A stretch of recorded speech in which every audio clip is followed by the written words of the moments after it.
चलिए हम लोग इससे पहले भी काफ़ी वीडियो देख चुके हैं, जैसे हम लोग मिट्टी से रिलेटेड वीडियो को देख रहे हैं।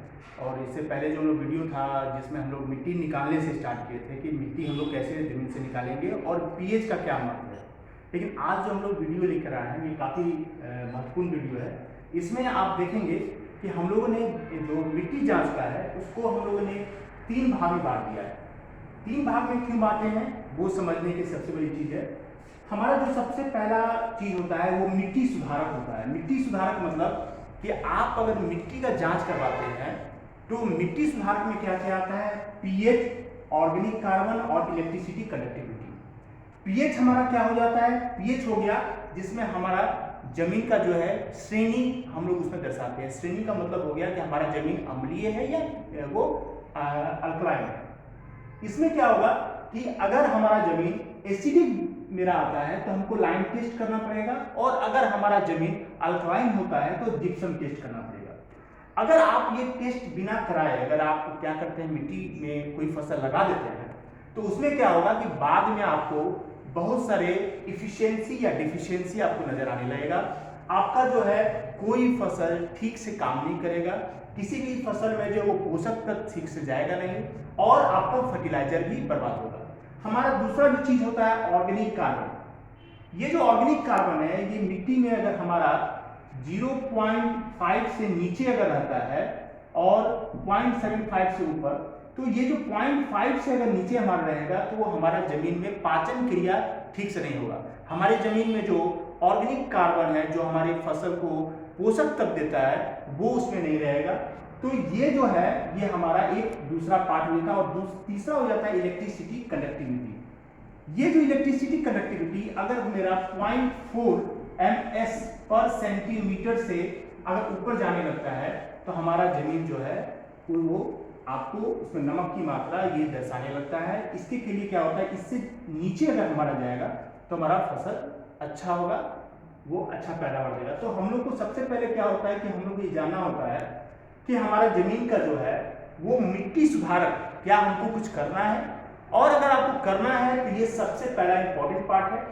ये जो चार्ज होता है इसका मात्र 100 रुपया में आपकी काफी इंपॉर्टेंट चीज आपका जानकारी मिल जाता है। अगर किसी किसान को चाहिए कि नहीं कम से कम हम कोई फसल लगा रहे हैं और हमको ये जांच नहीं करवाना है, हमको सिर्फ पीएच, ऑर्गेनिक कार्बन और इसी, तो सबसे पहला चीज होता है कि आप इसकी जांच करवाएं। अगर आप सिर्फ नाइट्रोजन, फास्फोरस, पोटास की जांच करा लेते हैं और इसकी जांच नहीं कराते हैं तो भी आपको ये जो है ये ठीक से काम नहीं करेगा।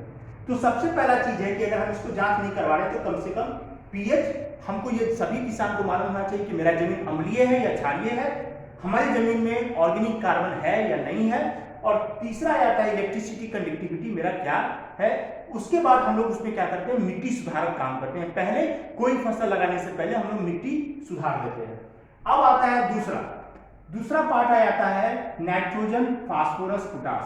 अब ये क्या है, इसमें क्या है कि कोई फसल हम जब लगाते हैं तो सभी फसल का एक मानक होता है, जैसे किसी में 120, 60, 40 इस रेशियो में हम फसल में फर्टिलाइजर डालना होता है। किसी में जो है 170, 60 और 60 होता है। मतलब एक रेशियो हो गया कि नाइट्रोजन, फास्फोरस, पोटास डालना है। तो ये जो जांच है ये बताता है कि आपकी मिट्टी में कितना उपलब्ध है और हमको कितना देना है और कितना घटाना है। ये जांच से आपका बचत होता है, आपका फर्टिलाइजर बचता है।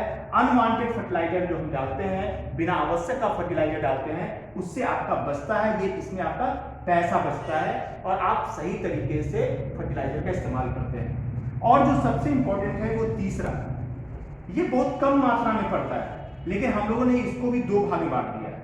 अगर सिर्फ आप नाइट्रोजन, फास्फोरस, पोटास का जांच कराते हैं तो ये सिर्फ मात्र 200 रुपया में जांच होता है। इसमें आपका जो फसल आप लगाइएगा तो हम लोग का एक क्या है कि हम लोग शुरू से लेकर लास्ट तक आपको फसल के बारे में जानकारी देते रहेंगे। आपको हर एक सप्ताह उसके बारे में बताया जाता है कि कैसे उसमें कौन सा फर्टिलाइजर डालना है, उसी के अनुसार आपको काम करना होता है।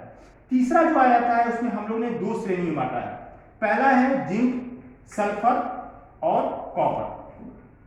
जिंक जो है हमारे जमीन में काफी इंपॉर्टेंट चीज है, सल्फर और कॉपर। अगर कॉपर की कमी हमारी जमीन में होती है तो वो बीमारी हमारी जमीन में अनवांटेड बीमारी आता रहेगा, वो हम लोग को पता नहीं चलेगा। तो इसीलिए क्या होता है कॉपर की जांच करने की आवश्यकता होती है। और जिंक, सल्फर और ये और उसके बाद आता है दूसरा बोरोन और आयरन और मैग्नीज। ये जो है माइक्रो न्यूट्रिएंट में ये बहुत कम आवश्यकता होता है, इसीलिए जो है इसको हम लोग को तब देना होता है जब हमारी जमीन में उसकी कमी होती है। तब अगर हमारी जमीन में उपलब्ध है तो हमको इसके देने की आवश्यकता नहीं पड़ती है, इसीलिए, और इसका बहुत कम मात्रा होता है। तो इसमें जो इम्पोर्टेंट था वीडियो में, हम इसको जो है 3 भाग में हम लोगों ने बांटा है किसान के लिए। पहला चीज है कि ए में रखा गया है मिट्टी सुधारक। आप अगर किसी वजह से अगर आपको लगता है कि नहीं हमको पहले जो है मिट्टी सुधारक का जांच करा लेना चाहिए और हमारे फसल में थोड़ा सा, और हमको जो है ये जांच अभी नहीं करा सकते हैं, हमको दिक्कत है, तो आप जो है 100 रुपये में मात्र ये 3 चीज की अगर जांच करा लेते हैं तो भी आपके फसल में काफी सुधार मिलेगा। उसके बाद आता है दूसरा नाइट्रोजन, फास्फोरस, पोटास। अगर आप चाहते हैं कि ये दोनों जांच करा ले या सिर्फ ये जांच करा ले तो आप 200 में करा सकते हैं। और चाह रहे हैं कि नहीं आप सब्जी वर्गीय फसल लगा रहे हैं, सब्जी से रिलेटेड, तो आपको चाहिए कि इसकी जांच जरूर करवा ले सी, जिसमें zinc, sulphur, boron, iron, manganese और कॉपर आता है। टोटल 12 पैरामीटर का टेस्टिंग होता है, जिसका अगर आप एक बार करवाते हैं तो 400 रुपया में मात्र आपका होता है। और अगर पीएच कम और ज्यादा होता है तब यहाँ पे लाइम टेस्ट और जिप्सम टेस्ट की आवश्यकता पड़ती है। अगर आपका पीएच मान सही है, 7 है या 6.5 से लेकर के 7.5 तक है, तब आपको लाइम टेस्ट और जिप्सम टेस्ट की आवश्यकता नहीं होती है। अगर इससे नीचे अगर आपका जाता है तब लाइम टेस्ट करना पड़ता है, और अगर 7.5 से ऊपर जाता है तो जिप्सम टेस्ट करना पड़ता है। इसमें जो सबसे बड़ी चीज थी क्या कि आपने एक चीज जाना कि मिट्टी हम कैसे निकालेंगे। आपको एक वीडियो में बताया गया था कि पीएच का क्या महत्व है। अब हम लोग जो नेक्स्ट वीडियो लाएंगे ऑर्गेनिक कार्बन और इसी पर लाएंगे और इस पर हम लोग चर्चा करेंगे। तब तक के लिए धन्यवाद।